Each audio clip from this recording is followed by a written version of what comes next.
Now, the Gen Z movement is distancing itself from acts of violence witnessed in parts of the country on the fifth day of protests as acts committed by hooligans and goons.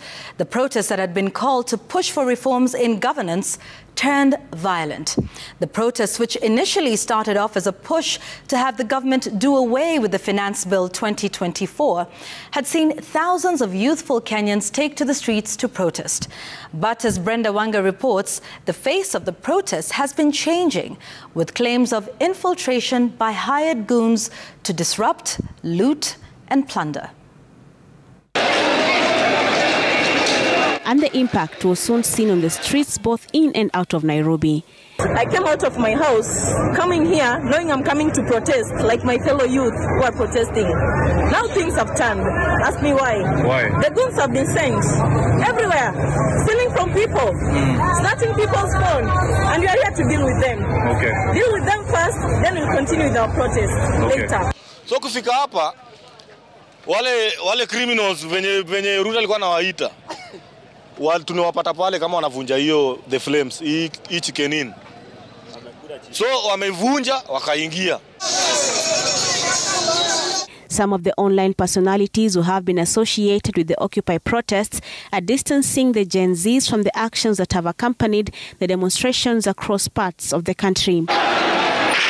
Boniface Mwangi, on an X post, accused the government of letting goons take over the protests and loot and destroy property. Osama also terms those in the streets today as goons, urging people to go home. The protests, when they started mid-last month, was spearheaded by the youthful Generation Z. The protests were planned and organized online and saw the youth turn up in their multitudes, dressed in a somewhat uniform manner, with their intentions and goals clearly spelled out quite literally and expressed verbally. They were also guided by a code that prohibited the use of violence, destruction of property, and even had guidelines on where to go for legal and medical help during the protests. However, the organized protests have been slowly changing with each passing protest day. Now the placard-carrying youth are slowly getting replaced by other groups whose actions seem to be at odds with the Occupy movement.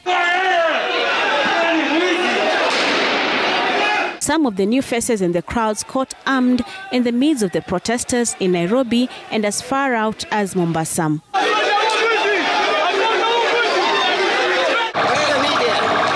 In the CBD Nairobi, business owners say they were forced to guard their businesses against those who have infiltrated the protests with the intent to loot and destroy. Sisi wenyewe tuko hapa tuna protect hizi maduka za imenti juu walikuwa wametarget hapa imenti na lakini walikuwa wamejaribu kubomoa hapa. The Kenya National Commission on Human Rights flagged this changing face and character of the protests as early as Wednesday last week. The protests were infiltrated by people other than those who had intended to protest, as indicated. We also noted that demographics had changed. It was not the same homogeneous group that had protested on Tuesday and Thursday of last week. We noticed that there were more people, probably from other sectors, that had joined in the protest. And the protest therefore turned violent. It is unclear whether the government will respond as more protests have been planned for this Thursday. Brenda Wanga, Citizen TV.